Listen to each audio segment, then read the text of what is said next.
and welcome to another edition of CTRMRadio, an ad hoc podcast hosted by Commodity Technology Advisory and CTRM Centre, your place for everything CTRM.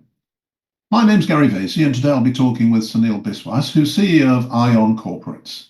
We'll be covering a range of topics, but I'm sure it'll be a very interesting conversation and very eye-opening with regards to ION's strategy now and into the future. And with no further ado, here is the interview with Sunil. So Sunil, welcome to CTRMRadio. Thank you for joining us today. And I wanted to start by asking you, how is ION Commodities performing and what's driving the momentum that you're having? Well, thanks, Gary. Happy to be joining you today on CTRMRadio. So great question to kick off. What's driving ION Commodities? Well, look, over the last 12 to 18 months, we've had great growth in our business overall. Some of the key dynamics that we see big oil and gas very much in the market, looking to make major investments in their technology infrastructure. We see a lot of new entrants into the marketplace coming off of spreadsheets, looking for their first CTRM solution. And then an interesting dynamic that we haven't seen for a while is, given market trends over the last couple of years, a lot of the legacy or incumbent in-house solutions that firms have are running into issues. And as those firms look for alternative solutions, they're coming to market. And we see a lot of strength from our product portfolio as we compete for that business as it comes onto market. Very nice. Well, congratulations are in order because you've been made CEO of ION Corporates. So congratulations, Sunil, well deserved. But how has that impacted your vision? What's changed for you? If anything? Yeah. Well, the CEO seat I took over about 6 months ago. Obviously, prior to that, I've been Chief Product Officer for ION Commodities. In many ways, the product strategy and our focus on innovation remains strong. I think it's a testament to what we do at ION that we've now elevated myself with a strong product and innovation focus to the top job. With that said, there's very much a focus on technology. We are in the 21st century. Data and AI are very much with us right now at the forefront. And so that drive and that push for innovation, product innovation, is very much at the forefront.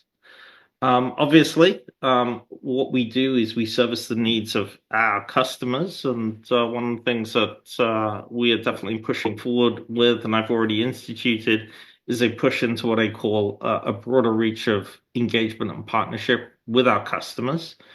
We have a strong community. We want to service that community more effectively, and we're putting in place a customer success model to ensure that our customers get the most value out of our solutions. And then maybe a final area to cover is the overall commodities ecosystem. So ION are just one piece of it. There are many other players, data providers, system integrators who provide larger solutions. There's the interaction with ERPs, there's the interaction with scheduling and logistics systems, and to give our users and the community a better end user experience, being integrated into this larger ecosystem is important to me, and that's certainly an area of focus for us. So you've got quite a lot of products, and we'll get into one or two of them a bit later, I'm sure. But just for now, can you share what your high-level product strategy is and how you position and sell across that portfolio? Yeah, so this is probably maybe more of a reminder. I don't think our product strategy has changed at all since we assembled our portfolio of 5 ETRM, CTRM products some years back. But to remind the audience here, we do offer a multi-brand product approach to our solution set. And the way to think about this is commodities spans from the smallest to the largest, different industries, different segments, different business models, depending on where you apply yourself across the supply chain. A one-size solution that fits all is not the right answer here. The right answer is, can I have a product that works for my needs today and in the future? And so we offer choice. We've taken our product portfolio. We've essentially put products into swim lanes, broadly focused around industry needs and therefore commodity classes. And those products can range from the simplest and straightforward to get you off a spreadsheet all the way up to the global multinational company with several entities operating multiple subsidiaries doing different businesses, maybe oil and gas, power, gas, renewables. So across that complexity chain, you need different solutions. We'll pitch different products to solve those problems. A little bit beyond that, companies do evolve. M&A activity happens. Businesses change. We've had decarbonization in the last few years, and folks in oil and gas have got into to power. We do go on that journey with our customers, and we very much believe by offering choice, we can be the vendor of choice, and we can look after our customers for the life and duration with us. You and I were both in Singapore recently at a conference, and we heard all about all of the changes and all of the volatilities and things that are going on in the industry there. But for you, what are the key challenges and opportunities in the market today that you see? Well, I think maybe we need to go back a couple of years. So there are a few things that really stand out to me. So first is the Russia-Ukraine war, right? When that happened, the consequences of that were massive disruption to supply chains. And over the last couple of years, those supply chains have got relinked, but the days of LNG going into the Far East have now been replaced by LNG going into Western Europe. The commodities superstore that was Russia with sanctions has found another way to coexist in the world. We have a developing superpower potentially with India that is an energy import dependent economy. Yeah. Right. And all of these have come to the forefront. And I think we've seen a real rebalancing of supply chains. And the larger major producers have responded to that. And we've also had a sprawling and growth of other players, merchant traders, small cargo trading firms that have come to bear as well. And you see that growth probably best reflected in the Middle East, in Dubai.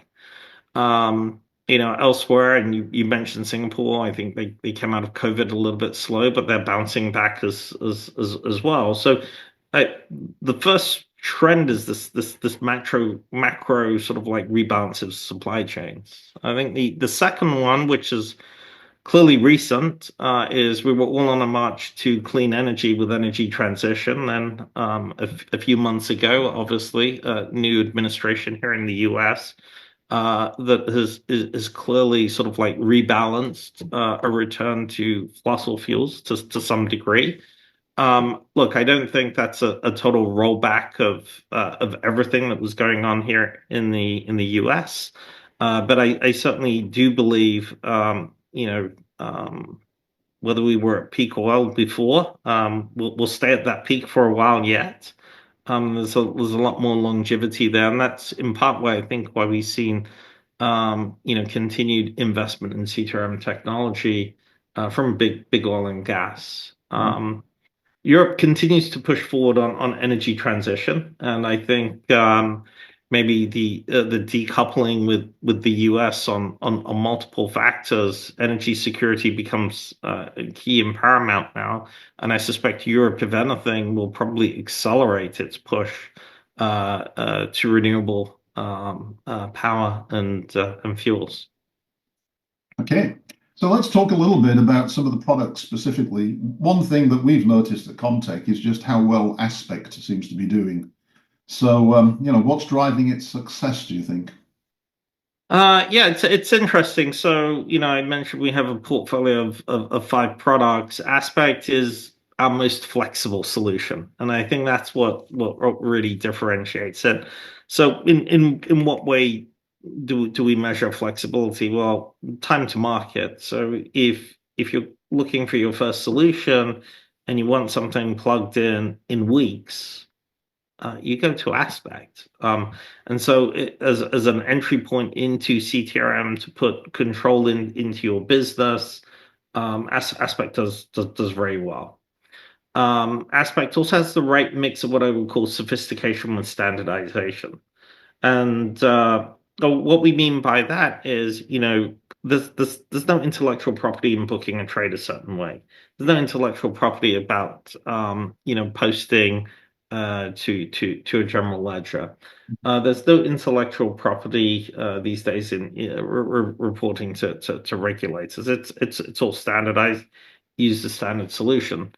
Where you need some sophistication is maybe where you want to do your own pricing, where you maybe want to configure a particular workflow for some supply chain management. The ability to take what we provide out of the box and then to extend that maybe through some scripting very easily. Scripting in a JavaScript type language means that you can be very effective and extract value from your solution at generally a lower price point very quickly. Yeah, makes sense. You've put out a couple of announcements recently about new versions of OpenLink, and I think it was RightAngle. You also have TriplePoint and Allegro. How are those solutions evolving to meet market needs? So these solutions typically focus on the larger firm with a more complex setup. They each have their unique needs. Maybe OpenLink, easiest one to explain because it focuses on the national oil companies and the large multinationals and deals with complexity and has what I would call breadth and depth, and also has a very advanced scripting language to allow customization and bring in your own IP. And very, very interesting for the largest firms who may have not been into an asset-backed trading model and who are moving that way. Gives you total control at scale. Our Allegro solution is seeing a lot of success at utility companies, particularly in the US, and to some degree in Europe as well. Our RightAngle product continues to do extremely well in North America, focused on sort of midstream and downstream crude and refined products. We're putting international capabilities in there for international crude trading conventions. So very exciting. And TriplePoint is a much more encapsulated solution. So the existing customer base continues to get a lot of value out of that solution as they can combine to drive the roadmap forward, enhance that product on a multi-commodity basis, particularly around sort of like maybe those firms sort of more focused on trading than, let's say, physical logistics. But overall, the community continues to invest in ETRM and CTRM as a key technology. Certainly the push forward in renewable fuels and renewable energy, the associated certificates and registry reporting continue to be major drivers and dynamics as we move forward in this industry with these products. Yeah. Recently, I had a preview of a multi-tenanted software as a service version of AgTech. And I know that's not the only SaaS multi-tenant solution you've introduced recently. Can you tell us more about these initiatives and what their impact on your product development strategy is? Yeah, no, absolutely. So, I mean, at a personal level, this is very exciting to me. So, we talked a little bit about Aspect and some of the features that have made that product successful. How do we bring those sort of like features to our new innovations? We talked a little bit earlier about technology as being sort of like a driver for change. We are in the 21st century. So as we start looking at our new innovation, we want that innovation to be on cloud or cloud native technology. We want it to be offered as a software as a service. We want a web-based user experience with a tight look and feel, commensurate with what we do more broadly across ION. We want to be able to bring innovation with periodic releases, maybe every month, possibly lower, right? The faster we can bring innovation to market. So this gives rise to a modern contemporary delivery platform. We started that build in the AgTech space. AgTech is an agriculture origination and trading system. We focused on re-engineering the origination side of this business. We have around 200 customers on AgTech, and I look forward to continued re-engineering on the space as we bring this new technology to the forefront. And in many ways, we started with agriculture. It's the non-energy segment of one of the two non-energy segments of our business, I should say, and historically has been underserved. So it's time, I think, we ION sort of get back into this community and certainly move things forward for them. Yep. So let's step back a little bit and talk about something, the ongoing market uncertainty also impacts your customers. So how does ION help your customers stay more resilient and competitive and agile in this market? Yeah, so the uncertainty again. We should look back the last few years. The uncertainty has been supply chain disruptions. It's been demand destruction with COVID. It's been conflicts around the world causing disruptions to supply chains. Firms need to react not next week, not next day, but intraday.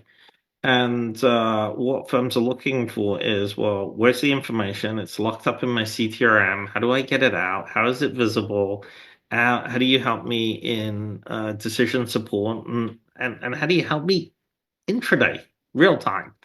Now, commodities is not an equity style business where the machines have totally taken over yet. I mean, maybe that's something for the future.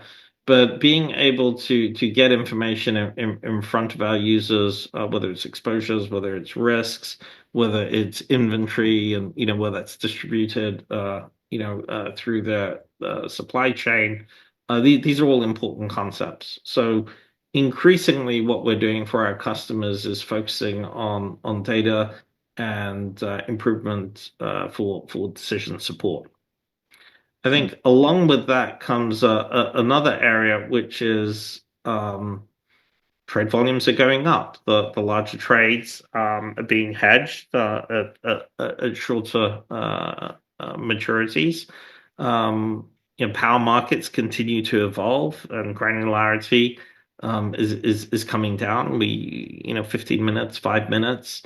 Data volume explosion. Commodities is a complex business. There's a lot of data. So scalability becomes a key thing, right? And whereas in the past, scalability might have been constrained because the technology wasn't there to support it. Now that we're all on cloud, that is no longer a constraint. And so having scalable solutions is important. And more important, having scalable solutions that are there when the market is at its most volatile is the most important, because that's where the potential for the greatest P&L gain is, and conversely, where the greatest P&L loss is. So having a solution provider that can be there with you on those stress points in the market is key, and we're happy to be partnering with our customers on those type of initiatives. ION's always driven product innovation from roadmaps. What are some of the innovations that you'd like to share with us today?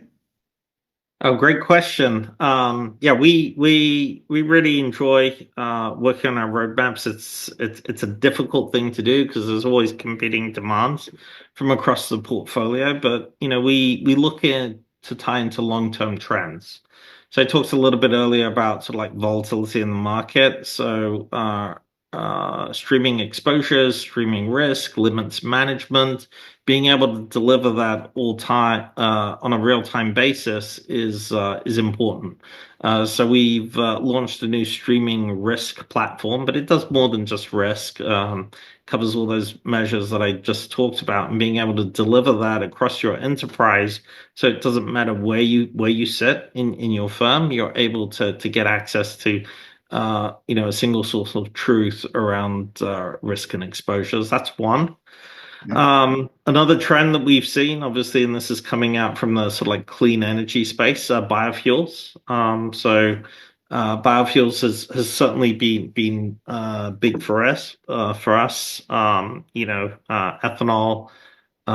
In particular, we've had a lot of interest, whether it's coming from corn, whether it's coming from sugar. The supply chains for that and getting that all connected up has been a very interesting area. We put that capability into a couple of our products. Obviously, have to talk about carbon trading. Now we've had carbon trading capability in our products for some time, but the compliance markets, particularly EU ETS, continue to do extremely well. The voluntary carbon markets, have had their ups and downs. Probably 2023, 24 was more up. 25 probably more of a down year, given some of the geopolitical changes. But we did launch a new product called Carbon Zero, specifically to deal with credits and certificates and connectivity into the registries. And we get a lot of interest in the product from financial firms who are looking at carbon trading. I think the final one I should probably mention is PPAs. So this is over on the power side. A lot of focus and evolution in this market over the last few years. We put this capability into our three power ETRMs. So it's OpenLink, Allegro, and TriplePoint. The market continues to evolve. The renewable PPAs put another dimension onto this product, and I expect us to have continued focus and evolution of what we're doing in PPAs as these highly complex products need to be treated efficiently, not only from a deal and trade processing perspective, but also from an exposure and risk management perspective as well. And that's an area where we continue to work with the community to refine our solution as the market evolves. So many other things that we do, but I just highlighted four that are sort of like topical and tied in with some of the trends that we talked about earlier. Very good. So final question then, you'll be relieved to know, is what excites you in your new role? What excites you most about the future with ION Commodities? Well, I think for ION Commodities, having been associated with the franchise for several years now, what excites me the most is where we can go from here. So I talked earlier about customer success and working with our community. So, we look at the past, we've done a lot of point solutions on a bilateral basis for all our customers. I think the next step up is, how do those customers come together? Each needs to protect their own intellectual property, but how do we evolve this industry together? So whether it's, why can't we have a more standardized trade term sheet? Right, that goes into our solutions, and if we can get that term sheet agreed upfront, then that's going to save a lot of processing and matching on the back end. How can we bring some of these efficiencies? There's a lot of data here. Why can't we have more standardization around curves, locations, ports that we all use? Let's say in what we do. So being able to bring that community together, engage with them, maybe put some more standards into this business so that we have greater efficiencies is key. And that frees us all up to go and do the innovative things. And the innovative things in this space today obviously coming out from the AI space. Mhm. So a few years ago, it was predictive, which is pretty difficult because that's, tell me where the next price is going to be. Then there's the more interesting, which is generative, which is helping in that decision support so that we can get more information in front of our users. And what's emerged in the last, 6 to 9 months, the agentic AI, which is the automation to solve, specific targeted business problems, which will help ultimately, replace hands-on keyboards in routine, well understood, well codified tasks. So that's really the potential, and we live in very exciting times, I believe, for commodities, given the macro trends, the technology environment that we have in front of us, and sort of like the sheer enthusiasm from ION and the thought leadership community we have in our customer base. So that's what excites me. Okay, Sunil, thank you for being on CTRM Radio. Thank you. Yeah, thank you, Gary. Happy to be here.